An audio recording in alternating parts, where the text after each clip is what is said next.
আসসালামু আলাইকুম সুপ্রিয় শিক্ষার্থী, তোমাকে স্বাগত জানাচ্ছি আমাদের ইউটিউব চ্যানেলে। আজকের ভিডিওতে আমরা নবম ও দশম শ্রেণীর গণিত অধ্যায় ৩ তার অনুশীলনী ৩-৫ থেকে কয়েকটি সমস্যার সমাধান করা শিখব। প্রথমে আমরা যে সমস্যাটার সমাধান করব সেটা হচ্ছে ১৪ নম্বর। আমরা দেখি কি বলেছে আমাদেরকে। ক একটি কাজ পি দিনে, খ 2p দিনে করে। তারা একটি কাজ আরম্ভ করে এবং কয়েকদিন পর ক কাজটি অসমাপ্ত রেখে চলে গেল। বাকি কাজটুকু খ আর দিনে শেষ করে। কাজটি কত দিনে শেষ হয়েছিল? এই ৩-৫ সমস্যাগুলো তুমি যদি সমাধান করতে চাও, তুমি এখানে পাটিগণিতের কোনো নিয়ম কাজ করতে পারবে না। অর্থাৎ এখানে তোমাকে বীজগাণিতিক সমীকরণ গঠন করতে হবে, তারপর কাজগুলো করতে হবে। অর্থাৎ এখানে তুমি রেজাল্টটা বের করতে হবে পাটিগণিতের নিয়মে না। ক্লাস 7-এ আমরা যে পাটিগণিতের নিয়ম করতাম, ক 18 দিনে করে একটি কাজ, ক 1 দিনে করে এতটি 18 ভাগের 1 অংশ কাজ, খ 9 দিনে করে একটি কাজ, খ 1 দিনে করে 9 ভাগের 1 অংশ কাজ, ওই নিয়মে করা যাবে না। এখানে কি করতে হবে? সমীকরণ গঠন করতে হবে। সমীকরণ গঠন করে সমস্যাগুলোর সমাধান করতে হবে। তো সমীকরণ গঠন কিভাবে করবে তার একটা আমরা পাটিগণিত থেকে আসলে এখানে আসব। দেখো, মনে করো একটি কলমের দাম হলো 5 টাকা। তাহলে তোমাকে যদি বলে 10টি কলমের দাম কত, তুমি লিখবে 5 গুণ 10 টাকা সমান 50 টাকা। তো এটাকে দেখি, এখান থেকে আমরা একটা সমীকরণ গঠন করি। মনে করো তুমি একটি কলমের দাম x টাকা, তাহলে ওয়াইটি কলমের দাম কি হবে একটু খেয়াল করো। একটি কলমের দাম যদি x টাকা হয়, ওয়াইটি কলমের দাম হবে, এই যে 5 হচ্ছে একটি কলমের দাম x, 10 হচ্ছে কলমের সংখ্যা y, xy টাকা। এইটাই সমীকরণ। অর্থাৎ একটা কলমের দাম x টাকা হলে ওয়াইটা কলমের দাম x × y টাকা। এভাবে আমরা সমীকরণ গঠন করব। তো আমরা সমস্যাটার দিকে চলে যাই। আগে এখানে কি বলছে দেখি। এটা মনে করো একটা রাস্তা বাঁধাইয়ের কাজ, এতটুকু রাস্তা বাঁধাইয়ের কাজ। কেমন? ক একটি কাজ পি দিনে করতে পারে। ক এই রাস্তা বাঁধাইয়ের কাজটা মনে করো পি দিনে করে ফেলতে পারে একলা। আবার খ করতে পারে 2p দিনে। অর্থাৎ এই পুরা রাস্তা বাঁধানোর কাজটা ক 2p দিনে করে। ক কাজটা করে পি দিনে, খ করে 2p দিনে।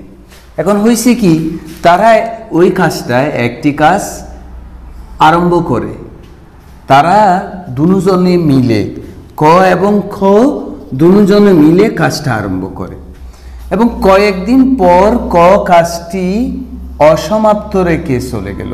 তো তারা মনে করো রাস্তা বাঁধাইয়ের কাজ করতেছে এতটুকু পর্যন্ত করেছে মনে করো। তো এতটুকু করার পর ক আর কাজ করে নেই, ক কাজ পেলে চলে গিয়েছে। বাকি যে কাজটুকু আছে এই কাজটুকু করেছে খ, এবং করেছে কত দিনে? আর দিনে। বাকি কাজটুকু ক আর দিনে শেষ করে। তো কাজটি কত দিনে শেষ হয়েছিল? এখান থেকে এখানে পর্যন্ত কাজটা শেষ হতে কতদিন লেগেছিল? আবার দেখি আমরা। ক একটি কাজ করে পি দিনে, খ করে 2p দিনে। তারা দুজনে মিলে কাজ আরম্ভ করেছে। আরম্ভ করার পর ক কাজটা অসমাপ্ত রেখে চলে গিয়েছে। বাকি যে কাজ আছে সেটা খ আর দিনে শেষ করেছে। কাজটা কত দিনে শেষ হয়েছিল? শিক্ষার্থীরা, আমরা যে কতক্ষণ আগে দেখালাম যে একটি কলমের দাম যদি x টাকা হয়, তাহলে ওয়াইটি কলমের দাম হচ্ছে x গুণ y টাকা। তো তোমরা এই ব্যাপারটার উপর ভিত্তি করে আমরা কাজ করব। আমরা এখানে মনে করব, তো মনে করে নিব যে ক একদিনে কতটুকু কাজ করে এটাও মনে করে নিব, খ একদিনে কতটুকু কাজ করে সেটাও মনে করে নিব, এবং কাজটা কতদিনে শেষ হয়েছিল সেটাও মনে করে নিব। কি কি মনে করব দেখো। ক এই যে আমরা সমীকরণ গঠন করতে হলে একটি কলমের দাম আমি যদি জানি, একটি কলমের দাম যদি জানি, সেখান থেকে আমি 5টি কলমের দাম, 10টি কলমের দাম, যে কোনো সংখ্যক কলমের দাম বের করতে পারি। তাহলে এই কাজটা তো খ আর খ করেছিল, কিন্তু তারা একদিনে কতটুকু কাজ করেছিল সেটা দেওয়া নাই। তো আমরা কাজ করার সুবিধার জন্য, সমীকরণ গঠন করার সুবিধার জন্য ক একদিনে কতটুকু কাজ করে এটাও মনে করে নিব, খ একদিনে কতটুকু কাজ করে সেটাও মনে করে নিব, এবং কাজটা কতদিনে শেষ হয়েছিল সেটাও মনে করে নিব। তো মনে করি ক একদিনে করে, আমরা এমন কিছু মনে করব যেটা এখানে নাই, এক্স কাজ। তো খ একদিনে করে ওয়াই কাজ, এবং কাজটি শেষ হয়েছিল টি দিনে। তো শিক্ষার্থীরা, এই টি এর মানটা যদি আমি বের করে ফেলতে পারি সেটাই হবে নির্ণয় উত্তর। অর্থাৎ কাজটি কত দিনে শেষ হয়েছিল, অর্থাৎ আমরা টি এ বের করব। এখন সমীকরণ গঠন করার জন্য আমরা এখানে একটা বক্স তৈরি করব, সেই বক্সে কিছু তথ্য লিখব, তাহলে আমাদের সমীকরণ গঠন করা খুব সহজ হয়ে যাবে। দেখো তো তুমি, আমি প্রথমে লিখতেছি যে একদিনে কৃত কাজ, অর্থাৎ একদিনে কতটুকু কাজ করে, কাজের সময় অর্থাৎ কতদিন কাজ করেছিল কাজের সময়, তারপর অতদিন কাজ করতে মোট কতটুকু কাজ করেছে, মোট কাজ। আমরা এখানে ব্যাপারটা বক্সটা একটু ব্যাখ্যা করি। একদিনে কতটুকু কাজ করে, যেমন মনে করো আমি খর কোনো তথ্য লিখব, ক একদিনে কতটুকু কাজ করে এক্স দিনে, এখন ক কাজটি কতদিনে শেষ হয়েছিল এটাকে আমি কাজের সময় বলতেছি। এখন মোট কাজ অর্থাৎ এই পি দিনে কতটুকু কাজ করে সেটা এখানে লিখব। এখন তুমি দেখো কত পুরা কাজটা পি দিনে শেষ করেছিল, তাই না? ক করেছিল কত দিনে, 2p দিনে, আর খ করে একদিনে কতটুকু কাজ, ওয়াই কাজ। তাহলে পি দিনে কতটুকু কাজ করে তুমি এটার সাথে কম্পেয়ার করো, পি ইন্টু এক্স। খ একদিনে করে ওয়াই কাজ, তাহলে সে 2p দিনে কতটুকু কাজ করবে, 2p ওয়াই কাজ। এখন তুমি এখানে গল্পটার কাছে আবার যাও, তারা দুজনে মিলে কাজ আরম্ভ করেছে, কিছুদিন পর খ চলে গিয়েছে, বাকি যে কাজটুকু ছিল সেটা খ আর দিনে শেষ করেছিল। তো আমি কি মনে করেছি যে পুরা কাজটা শেষ হতে ছিল কত দিনে, টি দিন। তাহলে এখানে দেখো খ কিন্তু প্রথম থেকে শুরু পর্যন্ত ছিল, খ বি প্রথম থেকে শেষ পর্যন্ত এখানে ছিল, সে কিন্তু কাজ পেলে চলে যায় নাই। তাহলে পুরা কাজটাতে ক উপস্থিত ছিল টি দিন, কিন্তু ক টি দিন ছিল না। ক কতদিন ছিল, যে কিছুদিন পর চলে গিয়েছে, বাকি যে কাজ করেছে সেটা খ আর দিনে করেছে। তাহলে পুরা কাজটা টি দিনে শেষ হয়েছিল, এই কাজটুকু বি আর দিনে করেছে। তাহলে এইখানে কাজের ভিতর ক কতদিন উপস্থিত ছিল, টি মাইনাস আর দিন। আবার দেখো পুরা কাজটা শেষ হয়েছিল টি দিনে, দুজন কাজ শুরু করেছে, কিছুদিন পর ক চলে গিয়েছে, বাকি কাজ খ করেছে আর দিনে। তাহলে খ প্রথম দিকে প্রথম টি প্রত্যেক দিন ছিল, কিন্তু খ কিন্তু ছিল না, ক এখানে এসে চলে গিয়েছে, বাকি কাজটা খ করেছে আর দিনে। তাহলে খ এখানে উপস্থিত ছিল টি মাইনাস আর দিন, তাহলে খ উপস্থিত ছিল টি মাইনাস আর দিন। এখন দেখো খ একদিনে করে কত কাজ, ওয়াই কাজ, ক করে এক্স কাজ। তাহলে এই খ টি দিনে কতটুকু কাজ করবে, মোট একদিনে করে ওয়াই কাজ, আর খ কাজ করে টি দিন, তাহলে টি দিনে করে টি ওয়াই কাজ। আবার দেখো ক একদিনে করে এক্স কাজ, আর সে করে টি মাইনাস আর দিন, তাহলে মোট কাজ টি মাইনাস আর এক্স। এখন তুমি ব্যাপারটার ভিতর ঢুকে পড়ো। তো আমাকে কি বলছিল, ক পি দিনে কাজটি করে, খ 2p দিনে করে। তাহলে ক পি দিনে যতটুকু কাজ করে অতটুকু কাজ সমান টোটাল কাজ। আমরা টোটাল কাজকে সবসময় কি ধরি, এক ধরি। আবার দেখো খ 2p দিনে পুরা কাজটা করে, তাহলে খ 2p দিনে কত কাজ করে, 2py, সেটাও টোটাল কাজের সমান এক। আমরা সবসময় মোট কাজ সমান এক ধরি, এটা ছোটকাল থেকে ধরে এসেছি, মোট কাজ এক। এখন দেখো পুরা কাজের ভিতর খ ছিল টি দিন, ক ছিল টি মাইনাস আর দিন, বি ছিল টি দিন, এ ছিল টি মাইনাস আর দিন। তাহলে এই দুনো দিনেই হলো এই দুনো দিনে মোট কাজটাই হবে টোটাল কাজ। আবার দেখো ওই যে কাজটা তারা একত্রে আরম্ভ করেছে তার ভিতর টি মাইনাস আর দিন ছিল, বি ছিল কিন্তু টি দিন।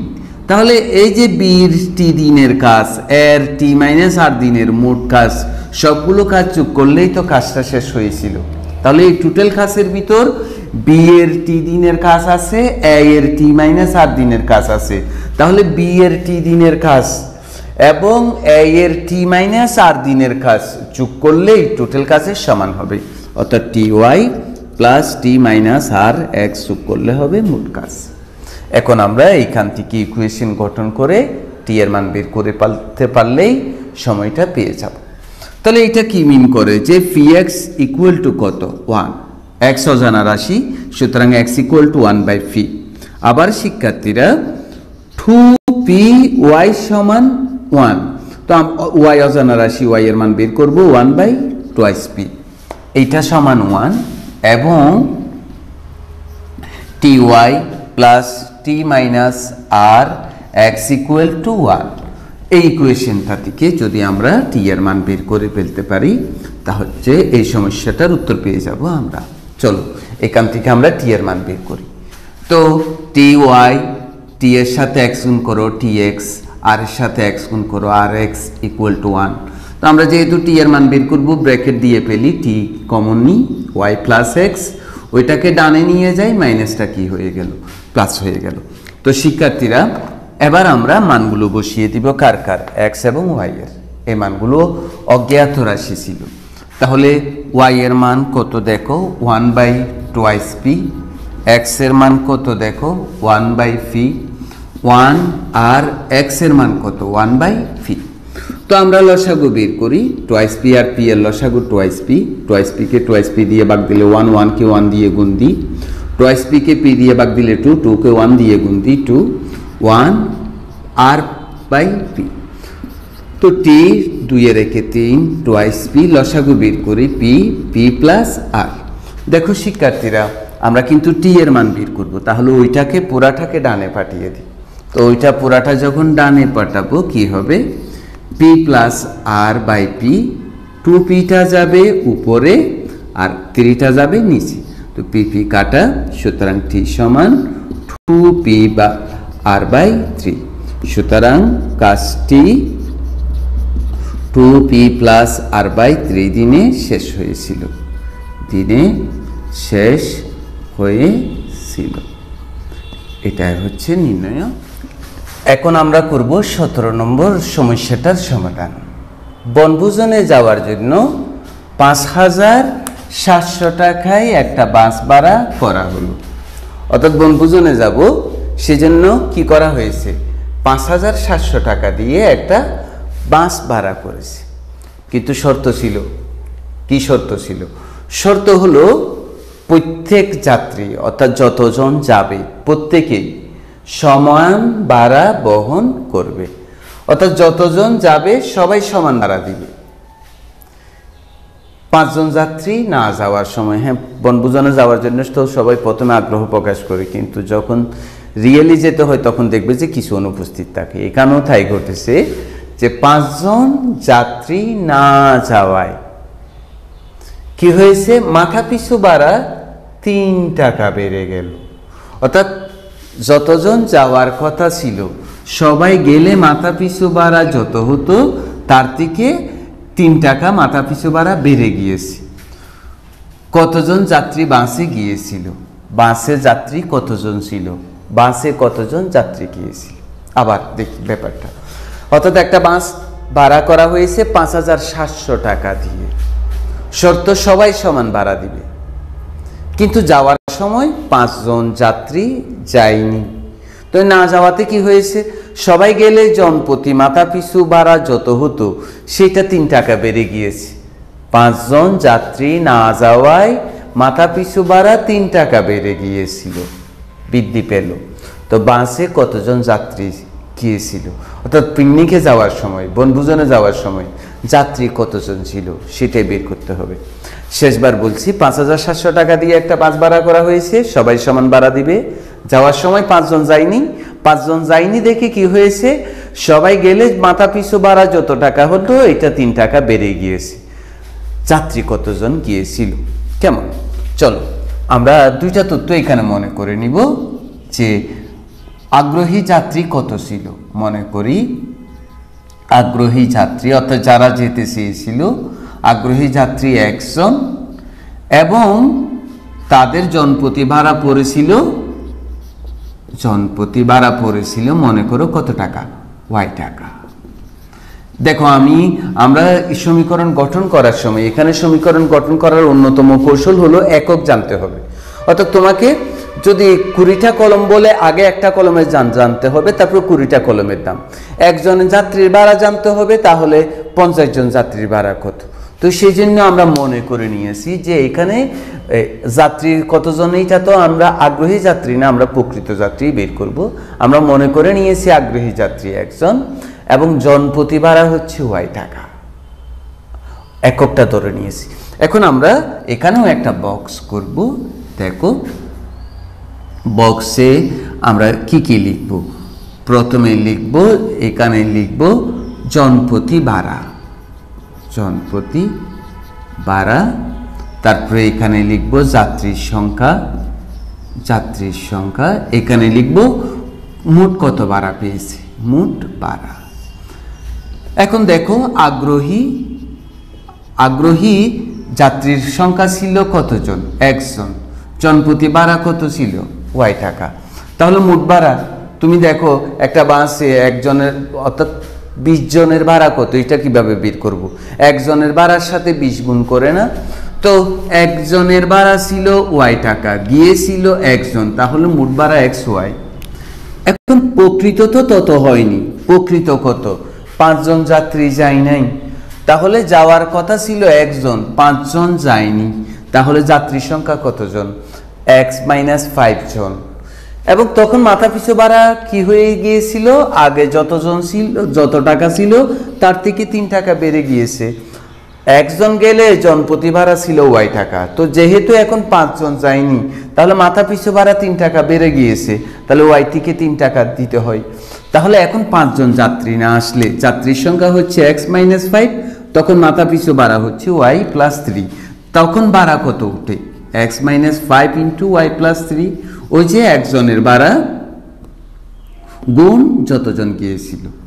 তাহলে এখন দেখো তো আমরা সমীকরণ কিভাবে গঠন করতে পারি। তো যতজন যাওয়ার কথা, সবাই গেলে তো মোট ভাড়া উঠতো xy টাকা, তো সেইটাই কিসের সমান? ওই গাড়ির ভাড়া যত তত 5700 টাকা, অর্থাৎ অত টাকা তুলেই তো বাসওয়ালাকে দিতে হবে 5700 টাকা আর কি। প্রকৃতটা কত? x - 5 y + 3, এটাও টোটাল ভাড়ার সমান হবে, অর্থাৎ এটাও টোটাল ভাড়ার সমান, এটাও ভাড়া অর্থাৎ 5700 সমান হবে, এটাও 5700 টাকা সমান হবে। কারণ সবাই সমান ভাড়া দিবে, তো সব ভাড়াগুলো পেয়ে কাকে দিবে?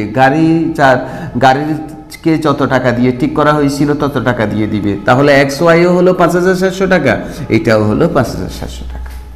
এখন আমরা এখান থেকে সমীকরণ গঠন করে ফেলি, অর্থাৎ x আর y এর মান বের করতে চেষ্টা করি। তবে আমাদের রেজাল্ট বের করতে হবে কিন্তু কতজন যাত্রী গিয়েছিল, এই যে x - 5, অর্থাৎ এইটাই আমাকে বের করতে হবে। তো আমরা কি করি? xy = কত? 5700, এইটাকে আমরা 1 নম্বর ইকুয়েশন দিই। এইটা সমানও আবার 5700 এবং x - 5 y + 3 সমান 5700। তো শিক্ষার্থীরা আমরা গুণ দিই, x এর সাথে y গুণ করি xy, x এর সাথে 3 গুণ করি 3x, 5 এর সাথে y গুণ করি 5y, 3 × 5 = 15 সমান 5700। তো শিক্ষার্থীরা আমরা 1 নম্বরের সমীকরণ থেকে কি পেয়েছি? xy সমান 5700, তো এটা 5700 হবে যোগ 3x - 5y - 15 = 5700। 1 নম্বর হতে আমরা মান বসিয়েছি। আমরা এটাকে প্রতিস্থাপনের উপযোগী করে ফেলব, অর্থাৎ সমীকরণের সমাধান করার নিয়ম আর কি। তাহলে 3x রেখে বাকিগুলাকে আমরা ডান পাশে পাঠিয়ে দিই। এটা বামে থেকে ডানে গেলে প্লাসটা মাইনাস হবে, এটা বামে থেকে ডানে গেলে মাইনাসটা প্লাস হবে, এটাও মাইনাসটা কি হবে প্লাস। তো শিক্ষার্থীরা এরপরে কি হয় দেখো, ত্রাইস এক্স ইকুয়াল টু এটা চলে গেল 5y প্লাস 15। তাহলে এক্স ইকুয়াল টু কি হলো শিক্ষার্থীরা, যে 5y প্লাস 15 বাই কত 3, এটাকে আমরা 2 ধরি। তো শিক্ষার্থীরা আমরা তো চাচ্ছি y এর মান y এর না, আমরা মান বের করতে চাচ্ছি কিন্তু x এর। এই যে x এর মান এখানে বসিয়ে দিলেই বাসে কতজন যাত্রী গিয়েছিল প্রকৃত যাত্রীর সংখ্যা আমরা পেয়ে যাব। তো এইটা x এর মানও বের করতে হবে, y এর মানও বের করতে হবে, তুমি একটা ছাড়া একটা মান বের করতে পারবে না। তো এইটা আমরা কোথায় বসাই দিব, একে বসাই দিব, বসিয়ে দিই। এখন x equal to 5y plus 15/3 সমীকরণ 2-এ বসাই আমরা, সমীকরণ 2-এ না শিক্ষার্থীরা সরি, একে বসালে পাই। তো 1 নম্বর সমীকরণ দেখো x ইন্টু y সমান 5700। তাহলে এই x এর জায়গায় কি হবে 5y plus 15/3 into y equal to 5700। তো শিক্ষার্থীরা 5 এর সাথে 5y এর সাথে y গুণ করো 5y স্কয়ার, 15 এর সাথে y গুণ করো 15y, এই 3 এর সাথে 5700 গুণ করো। তো 5700 এর সাথে যদি আমরা 3 গুণ করি, 5700 এর সাথে যদি আমরা 3 গুণ করি 17,100 পাই। আমরা সবগুলোকে বাম পাশে নিয়ে আসি, 15y 17,100 ইকুয়াল টু 0। সবগুলাকে কিন্তু 5 দিয়ে ভাগ চাই, 5 দিয়ে ভাগ দিয়ে দিই, 5 3 5 15, ওইটাকে যদি আমরা 5 দ্বারা ভাগ দিই হয় 3,420, 5 দ্বারা ভাগ করে। এই সাইড নোটটা আমরা পুরাটা লিখব শিক্ষার্থীরা। এখন মিডল ফ্যাক্টর করব, 3,400 420কে ভেঙে 3 মিলানো কেমন শিক্ষার্থীরা। তোমরা যদি 60 এর সাথে 57 গুণ করো তাহলে দেখবে যে 3,420 হচ্ছে। হ্যাঁ, 60 এর সাথে 57 গুণ করলে 3,420, আর 60 থেকে 57 গেলে কত 3y। তাহলে আমরা এখানে 60y লিখব, আর এটা কি লিখব 57y। তো শিক্ষার্থীরা দুটোটা থেকে কি কমন যায়, y কমন যায়, y প্লাস 60 57 কমন নিই, তখন মাইনাসটা প্লাস হয়ে যাবে, 60 ইকুয়াল টু 0। তো কি হয় y প্লাস 60 কমন যায়, y মাইনাস 57 ইকুয়াল টু 0। তাহলে y প্লাস 60 ইকুয়াল টু 0 অথবা y মাইনাস 57 ইকুয়াল টু 0। সুতরাং y equal to minus 60, y equal to 57। তো আমরা জানি y মানে বাড়া তো আর ঋণাত্মক হতে পারে না, তো সেটা লিখবো, যেহেতু বাড়া ঋণাত্মক হতে পারে না, বাড়া কখনোই ঋণাত্মক হবে না, এটা পজিটিভ হবে।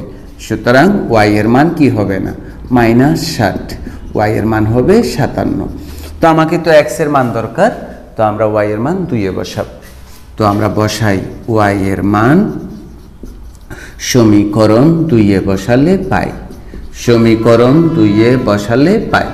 তো 2-এ বসালে কি হয় শিক্ষার্থীরা, x equal to 5 into 57 plus 15/3 equal to 3।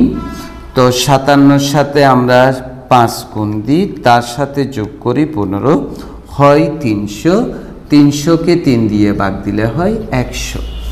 তাহলে এরপর শিক্ষার্থীরা আমি এইখানে এই বক্সে কাজ করছি। তাহলে সুতরাং বাসে যাত্রী সংখ্যা সমান, বাসে যাত্রী সংখ্যা সমান, তো বাসে তো আসলেই যাওয়ার কথা ছিল 1 জন, কিন্তু 5 জন তো যায়নি। তাহলে বাসে যাত্রী x মাইনাস 5 জন, তার মানে 100 বিয়োগ 5 জন সমান 95 জন। এটাই হচ্ছে এই সমস্যাটার সমাধান। এখন আমরা 23 নাম্বার যে সমস্যাটা সেটার সমাধান করা শিখব। কি বলছে দেখো, একটি দ্রব্য x% ক্ষতিতে বিক্রয় করলে যে মূল্য পাওয়া যায়, আমরা এতটুকুতেই থাকি, x% ক্ষতিতে বিক্রয় করলে যে মূল্য পাওয়া যায়, যে মূল্য পাওয়া যায়।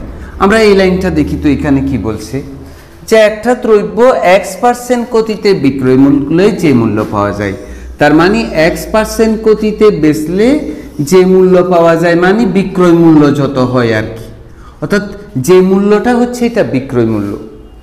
একটা দ্রব্য x% গতিতে বিক্রি করলে যে মূল্য পাওয়া যায়, অর্থাৎ x% গতিতে বেচলে যে বিক্রয় মূল্য হয়, সেই জিনিসটাই যদি 30x% লাভে বেচে 30x% লাভে বিক্রয় করলে তার সেই, তার মানে খার, এই যে মূল্যটা বলতেছে তার, এই দেখো তার মানে যে মূল্য পাওয়া x% গতিতে বেচলে যে মূল্য পাওয়া গিয়েছে তার x% লাভে তার কয় গুণ, তার সেই অর্থাৎ এইটা সেই 18x টাকা বেশি পাই, 18x টাকা বেশি পাই। দ্রব্যটার ক্রয় মূল্য কত? তার মানে 30x% লাভে বেচলেও তো একটা বিক্রয় মূল্য হবে, সেই বিক্রয় মূল্যটা আগের বিক্রয় মূল্য থেকে 18x টাকা বেশি। দ্রব্যটার ক্রয় মূল্য কত? এই রকম পাটিগণিত টাইপের প্রবলেমগুলোই তুমি বেশি বুঝতে চেষ্টা করবে। ম্যাথে এগুলো যদি তুমি ভালো বুঝো তার মানে তোমার চিন্তন দক্ষতা বাড়বে। এই জন্য পাটিগণিত টাইপের ম্যাথমেটিক্যাল সমস্যাগুলো তুমি সমাধান করতে বেশি চেষ্টা করবে, এতে তোমার অনেক লাভবান, তুমি অনেক লাভবান হবে। আবার দেখো, একটি দ্রব্য x% গতিতে বিক্রয় করলে যে মূল্য পাওয়া যায়, অর্থাৎ x% গতিতে বিক্রয় করলে যে বিক্রয় মূল্য হয়, 30x% লাভে বেচলে 30x% লাভে বিক্রয় করলে তার সেই, অর্থাৎ x% গতিতে বিক্রয় মূল্য যত হয়েছিল তার সেই 18x টাকা বেশি পাওয়া যায়, অর্থাৎ 30x% লাভে বেচলে যে বিক্রয় মূল্য হয় সেটা আগের বিক্রয় মূল্য থেকে 18x টাকা বেশি। দ্রব্যটার ক্রয় মূল্য কত? দ্রব্যটার ক্রয় মূল্য নাই, বাট বলছে x% গতিতে বিক্রয় করলে যে বিক্রয় মূল্য হয়, 30x% লাভে বিক্রয় করলে সেই বিক্রয় মূল্যটা ওই বিক্রয় মূল্য থেকে 18x টাকা বেশি হয়। দ্রব্যটার ক্রয় মূল্য কত? শিক্ষার্থীরা মনোযোগ দিকে সাথে দেখলে এটা করা খুব বেশি কঠিন না। দেখো, মনে করি দ্রব্যটির ক্রয় মূল্য y টাকা এবং আমাদের কাজ হবে y এর মান বের করা। এখন দেখো, x% গতিতে আমরা বিক্রয় মূল্যটা বের করি। কিভাবে বের করব? দেখো, x% গতিতে বিক্রয় মূল্য ইকুয়াল টু, দেখো গতিতে বিক্রয় মূল্য যখন বের করবে তখন তুমি ক্রয় মূল্য থেকে গতিটা বিয়োগ দিবে, ক্রয় মূল্য থেকে গতিটা বিয়োগ দিলে বিক্রয় মূল্য বের হয়ে আসবে। x% গতিতে বিক্রয় মূল্য, কার বিক্রয় মূল্য? দ্রব্যটির আর কি। তাহলে কিনছিল কত টাকা দিয়ে? y দিয়ে। ক্রয় মূল্য বিয়োগ গতি, x% গতি হয়। এই গতিটা কিসের হয়? ক্রয় মূল্যের উপর হয়, অর্থাৎ ক্রয় মূল্য যত তার y x% গতি হয়। x% গতিতে দ্রব্যটির বিক্রয় মূল্য, তো x% গতিতে দ্রব্যটির বিক্রয় মূল্য মানে ক্রয় মূল্য থেকে গতি বিয়োগ করতে হবে, তো ক্রয় মূল্য তো y টাকা, গতি কতটুকু হয়েছে? x%। কার x%? ক্রয় মূল্যের x%, অর্থাৎ y এর x%, এত টাকা। তো শিক্ষার্থীরা কি হয়? y বিয়োগ y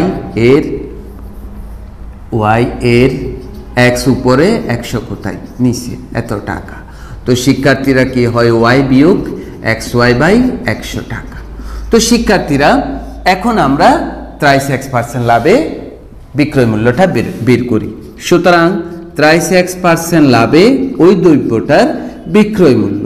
তো লাভে বিক্রয় মূল্য কিভাবে বের করে শিক্ষার্থীরা? তখন খুব ভালো করে দেখো, তখন ক্রয় মূল্যের সাথে লাভটা যোগ করলে বিক্রয় মূল্য পাওয়া যায়। বিক্রয় মূল্য অর্থাৎ ক্রয় মূল্যের সাথে লাভ যোগ করলে বিক্রয় মূল্য পাবে। তো এখন 30x% লাভে বিক্রয় মূল্য, তাহলে ক্রয় মূল্য যোগ লাভ কত পার্সেন্ট লাভ? 30x% লাভ। কার 30x%? ক্রয় মূল্যের 30x%, অর্থাৎ y এর 30x% লাভ হয়, এত টাকা। তো শিক্ষার্থীরা কি হয়? y প্লাস y এর উপরে 30x, নিচে 100 টাকা। এরপরে কি হয় দেখো, ওয়াই প্লাস ওয়াই এর সাথে ত্রাইস এক্স ওয়াই গুণ হবে 100 টাকা। এখন শিক্ষার্থীরা খেয়াল করে দেখো তো, এটা হচ্ছে ত্রাইস এক্স পার্সেন্ট লাভে বিক্রয় মূল্য, আর এটা হচ্ছে এক্স পার্সেন্ট ক্ষতিতে বিক্রয় মূল্য। মনে আছে তো যে ক্ষতিতে বিক্রয় মূল্যের থেকে লাভে বিক্রয় মূল্যটা 18x টাকা বেশি। আমরা প্রশ্নটা আবার পড়ি, x% ক্ষতিতে বিক্রয় করলে যে মূল্য পাওয়া যায়, ত্রাইস x% লাভে বিক্রয় করলে তার থেকে 18x টাকা বেশি মূল্য পাওয়া যায়। তার মানে এই মূল্যটা এই মূল্যের থেকে 18x টাকা বেশি। তার মানে এটা বড়, এটা ছোট। তার মানে এটা থেকে এটা বিয়োগ দিলে কার সমান হবে? 18x এর সমান হবে। তাহলে আমরা সেটাই লিখি যে প্রশ্ন মতে প্রথমে এটা লেখো, y প্লাস 3xy বাই 100 বিয়োগ এটা y মাইনাস xy বাই 100 সমান 18x। তো এখন কি হয় দেখো, y প্লাস 3xy বাই 100 বিয়োগ y মাইনাসটা হয়ে যাবে প্লাস xy বাই 100 সমান 18x। এখন কি হয় একটু খুব ভালো করে খেয়াল করো। এবার কি হয় খেয়াল করো, আমরা কিন্তু y এর মান বের করতে পারলে আমাদের রেজাল্ট হয়ে যাবে। y কাটাকাটি গেল, লসাগু কত? 100। এই যে y কাটাকাটি গেল 100, উপরে ত্রাইস xy হবে, 100 কে 100 দিয়ে কাটলে 1 plus xy equal to 18x। তো শিক্ষার্থীরা এরপর কি হয় দেখো, বা 100 উপরে হচ্ছে thrice xy plus xy 4xy সমান 18x। তুমি খেয়াল করো, এখানেও x আছে, এখানেও x আছে, x দ্বারা ভাগ দাও আর এটা কাটো 25, y বাই 25 সমান 18। তাহলে আমরা y সমান 18 গুণ 25, 18কে আমরা যদি 25 দিয়ে গুণ দিই, 18কে 25 দিয়ে গুণ দিলে হয় 450। সুতরাং দ্রব্যটির ক্রয় মূল্য হচ্ছে শিক্ষার্থীরা কত? 450। এখন শিক্ষার্থীরা আমরা 22 নম্বর সমস্যাটার সমাধান করা শিখব। কি বলছে দেখো, খ গ এর মধ্যে 260 টাকা এমনভাবে ভাগ করে দাও। এরা কিন্তু তিনজন, একজন হচ্ছে ক, আরেকজন হচ্ছে খ, আরেকজন হচ্ছে গ। খ গ এর মধ্যে 260 টাকা এইরূপভাবে ভাগ করে দাও। কিভাবে? খ এর অংশ যদি 2 গুণ করো, খ এর অংশ যদি 3 গুণ করো এবং গ এর অংশ যদি 4 গুণ করো, তখন পরস্পর সমান হবে। দেখো শিক্ষার্থীরা, 260 টাকাকে খ গ এর মধ্যে ভাগ করে দিতে হবে, ইকুয়াল ভাগে না। কিরকম? খ যত পাই তাকে যদি 2 গুণ করো, খ যত পাই তাকে যদি 3 গুণ করো, গ যত পাই তাকে যদি 4 গুণ করো, তখন পরস্পর সমান হয়, ওই অংশগুলো সমান হবে। তিনজন সমান পাবে না, এমন না যে 260 টাকা তিনজনকে সমান ভাগে ভাগ করে দিবে, তাহলে তো 260কে 3 দিয়ে ভাগ দিয়ে দিলেই হয়ে গেল না। ক যত পাবে তাকে 2 দিয়ে গুণ দিলে খ এর 2 গুণ, খ এর 3 গুণ, অর্থাৎ খ যত পাবে তাকে 3 দিয়ে গুণ দিলে গ এর 4 গুণ, গ যত পাবে তাকে 4 দিয়ে গুণ দিলে তখন পরিমাণগুলো সমান হবে। তো শিক্ষার্থীরা খুবই সহজ একটা সমস্যা, আমরা আগে যে 3টা করেছি তার তুলনায় এটা খুবই সহজ। চলো আমরা এটা করে ফেলি। মনে করি খ এর অংশ সমান কত টাকা? তুমি x টাকা মনে করো, কেমন? এই খ এর অংশ সমান হচ্ছে তুমি মনে করো y টাকা, এবং গ এর অংশ মনে করো তুমি কত টাকা? z টাকা। তাহলে এই তিনজন পাবে কিন্তু 260 টাকা। এবার তুমি চিন্তা করো তো, তিনজন মানে x এর y z তিনজনের টাকার যোগফল আর কি, সেটা করো 260। এটা মনে হয় বুঝেছি। 260 টাকা তিনজনকে ভাগ করে দিতে হবে, তার মানে তিনজনের টাকার পরিমাণ যোগ করলে 260 হবে। এবার শর্ত যেটা বলছে সেটা দেখি। ক এর টাকা যদি 2 গুণ করি, অর্থাৎ x কে যদি 2 গুণ করি, খ এর টাকা যদি 3 গুণ করি, অর্থাৎ y এর টাকা যদি 3 গুণ করো y কে, z এর টাকা যদি 4 গুণ করো, অর্থাৎ z কে যদি 4 দিয়ে গুণ দাও, পরস্পর সমান হবে। তো আমাকে তো x y z এর মান বের করতে হবে। এবার তুমি দেখো, এটা সমান এইটা, এটা সমান এইটা, তোমার কাজ হবে কি এক্স ওয়াই কে জেড দিয়ে প্রকাশ করা অথবা ওয়াই জেড কে এক্স দিয়ে প্রকাশ করা অথবা ওয়াই কে এক্স জেড দিয়ে প্রকাশ করা, অর্থাৎ যে কোনো দুইটাকে আরেকটা দিয়ে প্রকাশ করতে হবে। তুমি ওয়াই সমান কত জেড, এক্স সমান কত জেড যদি বসাইতে পারো, সব জেড হলা হয়ে যাবে না, তখন এখান থেকে জেড এর মান বের হয়ে যাবে। অথবা ওয়াই সমান যদি কত এক্স লিখতে পারো, জেড সমান যদি কত এক্স লিখতে পারো, সেটা এখানে বসাইয়ে দিলে সব এক্স হলা হয়ে যাবে, এক্স এর মান বের হবে। সেজন্য আমরা কি করব, এখান থেকে তোমাকে আগে ঠিক করতে হবে যে তুমি এক্স ওয়াই কে জেড বিশিষ্ট করবে, না এক্স জেড কে ওয়াই বিশিষ্ট করবে, না ওয়াই জেড কে এক্স বিশিষ্ট করবে। মনে করো আমি ঠিক করলাম যে সবকে জেড বিশিষ্ট করব, তাহলে কি হবে টোয়াইস এক্স সমান 4z। তাহলে এক্স ইকুয়াল টু কি হবে 4z ভাগ 2, সুতরাং এক্স ইকুয়াল টু 2z। আবার শিক্ষার্থীরা thrice Y equal to 4z, সুতরাং Y equal to 4z by 3। তো এক হতে পাই, এক হতে কি পাচ্ছ খেয়াল করে দেখো, x plus y plus z সমান 260। এখন এক্স জায়গায় তুমি 2z লিখে দাও, তারপর ওয়াই জায়গায় কি লিখে দাও 4z বাই 3, জেড তো ঠিক আছে, বা এখানে লিখবে সমান 260। তো এখান থেকে আমি জেটের মানটা বের করে ফেলি। তো শিক্ষার্থীরা আমরা লসাগু বের করি, 1 3, 1 এর লসাগু 3, 3 কে 1 দিয়ে ভাগ দিলে 2, 3 2 গুণ 6, 3 ওকে 3, 1 2 3 1 এ 3, 3 জেড ইকুয়াল টু 260। তো শিক্ষার্থীরা 3 6 4 10 13 জেড ইকুয়াল টু 260। তো এরপর কি হয় শিক্ষার্থীরা একটু খেয়াল করো, 1 এর সাথে 13 জেড গুণ করো, 260 এর সাথে 3 গুণ করো। তো আমরা তো জেড এর মান বের করব, 13 নিচে হবে 260, উপরে হবে 3, 13 2 গুণ 26 জেড ইকুয়াল টু 60। সুতরাং ক এর অংশ সমান আমাদেরকে সবার পরিমাণ বের করতে হবে। ক এর অংশ সমান এক্স, এক্স ইকুয়াল টু কত 2z। শিক্ষার্থীরা জেড ইকুয়াল টু কত 60 বা 120 টাকা। এবার দেখো শিক্ষার্থীরা খ এর অংশ, ক এর অংশ সমান ওয়াই, ওয়াই সমান কত 4z বাই 3, 3 4 জেডের 60, 3 20 60 বা 80 টাকা। তো শিক্ষার্থীরা গ এর অংশ সমান জেড সমান 60 টাকা, অর্থাৎ এই তিনজনে অত টাকাই পাই। তো শিক্ষার্থীরা এতক্ষণ পর্যন্ত মনোযোগের সাথে তুমি দেখেছো, এই জন্য তোমাকে অসংখ্য ধন্যবাদ। সুস্থ থাকো, ভালো থাকো, আগামী ভিডিওগুলিও তুমি দেখবে এরকম প্রত্যাশা করছি। আল্লাহ হাফেজ।